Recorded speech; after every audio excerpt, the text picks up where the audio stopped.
This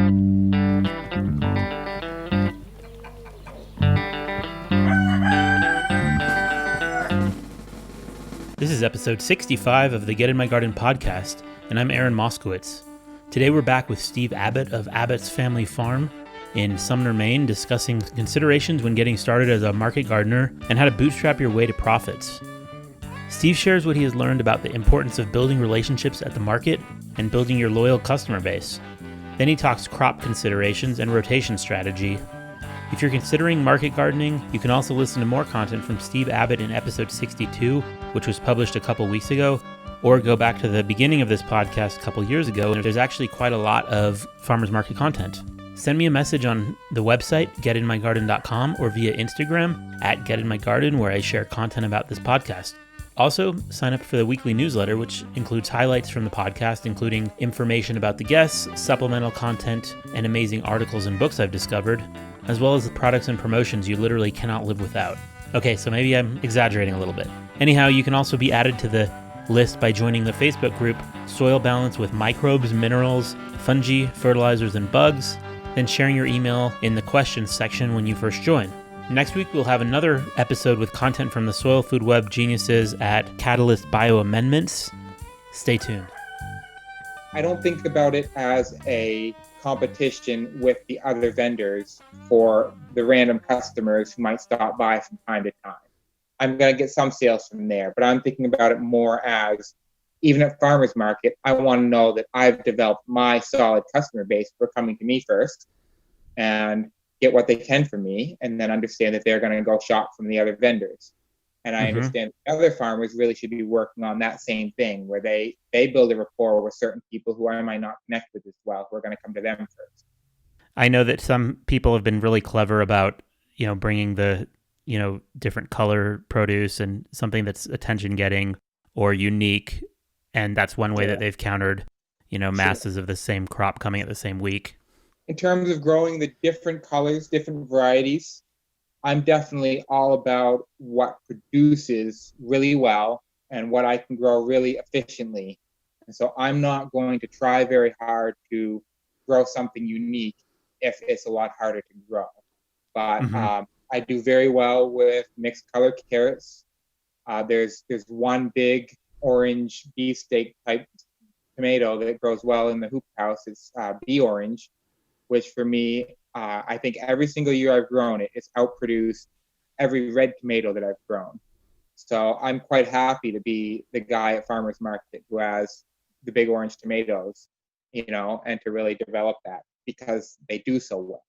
For green beans, rattlesnake pole beans are just super productive for me. And no matter what other types of pole beans I've tried to grow, nothing has ever matched it. So yeah, I'll grow those. But if it's, interesting colors and varieties that are hard to grow, I'm not so excited about really developing and doing a lot of that. I guess I grow some golden beets, and I have people who love golden beets, but I've never been able to just really consistently get reliable, consistent germination out of them. It seems like it's very easy to have a poor stand of golden beets. So I view those more as grow some for my farm share customers. But if I don't have any extras to just put out at farmers market, that's okay because they're not my best producing crop. Mm-hmm. Gotcha. And I guess another question I have, getting started, I mean, there are all sorts of considerations, soil quality, water, obviously, but what is your basic setup and what kind of setup do you find most people who are starting out use? So I had mentioned that I came into this, a little backwards from what most people do. I think a lot of your starting out market farmers have read some books. They've read The Market Gardener, and they've read, about the Four Season Farm with Elliot Coleman, or they've read Curtis Stone, and they kind of have a vision of what their farm is going to look like. And I didn't. We just had a garden, and then the garden grew, and it was, well, maybe I can fill up that area of the lawn and put garden there, and then, well, maybe I can fill up that area of the field and put a little garden there. So I just started with what I had. But as I got going, there definitely were some things that, I made the decisions I was going to do. I put up a hoop house, unfortunately, the only really good site for it I had was sloped gently to the north, which isn't ideal. So Hmm. my hoop house or my high tunnel is great in the summertime, but as you get into the shoulder seasons, that slight northward slope, it really doesn't help. It doesn't warm up nearly as well as I think others would. So we've had a farm pond here, and when I moved in, it was very shallow and very mucky. And so one year we made the decision we drained it and had it dug deeper. It was very important to stop running our well dry during the summer trying to irrigate our gardens and know that we had a reliable water source. And so the pond has become that for us. And in terms Great.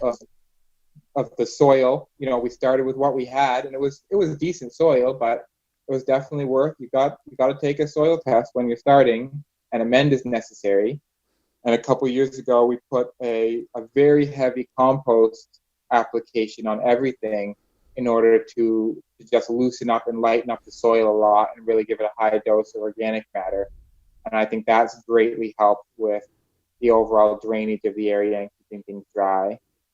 That's great. It seems like there's always a compost component. That's literally the thing that is most beneficial for all land. Sure, yes. After that, and our next soil test, we were basically told, don't put any more compost on because your phosphorus is sky high. Okay. I have not, since we put the compost on, I think our crops have been better, not worse. So I don't think we caused a problem there. But now we are moving more towards using feather meal in particular as a nitrogen source and Hmm. adding some potassium as well, and trying to minimize our compost applications each year because we did put so much on and really get the phosphorus so high. But I think a couple inches of good compost on any plot you're going to work, it's a good investment. But I would say that it's also worthwhile getting started and growing some things and seeing what does well and seeing what the soil is like before you just assume that you need to put a lot of compost on. Hmm. I'm not a believer in starting out and just saying, all right, I know I'm going to need a a jang seeder and a 6-row pinpoint seeder, and I'm going to need a greens harvester, and I'm going to need to have a movable high tunnel, and I'm going to need, and just listing off all these things that you've seen successful farmers have for tools that really help their operation. As I've said several times now, I kind of came into it backwards. And so I learned to do a lot of things the hard way, so to speak. But then you get good at seeding pelleted carrots by hand, and you realize that it doesn't really take that long to seed a bed of carrots by hand in comparison to the amount of time you could spend thinning those same carrots if you didn't put down the right amount of seed the first time, or in comparison to the amount of time that you could spend weeding those carrots if you didn't have a good weed-free bed. And it certainly pales in comparison to the time you're probably going to spend harvesting and washing those carrots. So Hmm. that's one thing for me that we've tried using we do have a 6-row seeder now because a neighboring farmer had it and wasn't using it. And we got a good deal on it. And we've used it very successfully for radishes in particular and spinach. And I've tried it for carrots, and I don't seem to be able to count on it putting the seed exactly where I want it and as much as I want it. And it doesn't take very much in lost production in my bed of carrots to make me wish that I had spent the extra hour to hand seed that bed of carrots and know that I was going to have a perfect bed of carrots. So I really think that you need to learn how to do things and learn how much time it would take you without that tool, and then be able to assess whether that tool is something that is going to pay itself back. Yeah, that's awesome. That's a good bootstrapping strategy. And I'm guessing most people who want to go into the farming business don't have a boatload of money. So, For sure.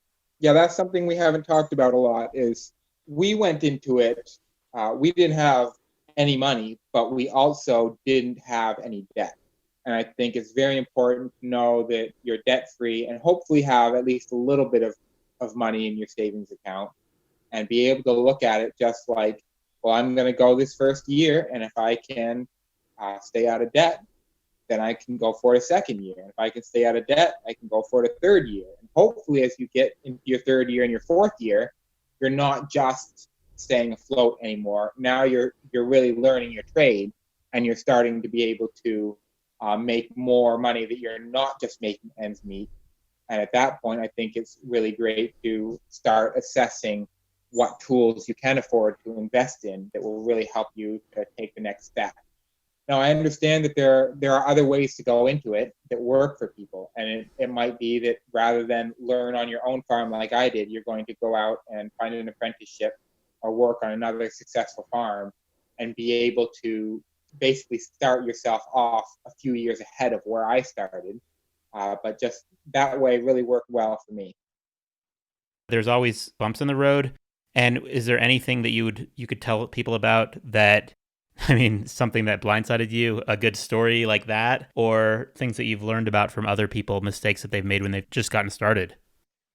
I think something that can be hard getting started and can be frustrating is spending a lot of time at a farmer's market when you're not making money. And for sure in my area with these smaller markets, business can be slow. And I've seen other farmers try to get started and just get so discouraged by sitting at a market for 4 hours and not selling very much and thinking, I've got weeds I could be hoeing, and I've got, lots of things I could be doing on the farm, and I'm sitting here not making any sales at farmers market. And that's one of the things that it's kind of, in some ways, it's a mistake I made going to some of these markets where I didn't make anything, but I also don't know how I would have learned to do well without having to go through that difficult period of struggling.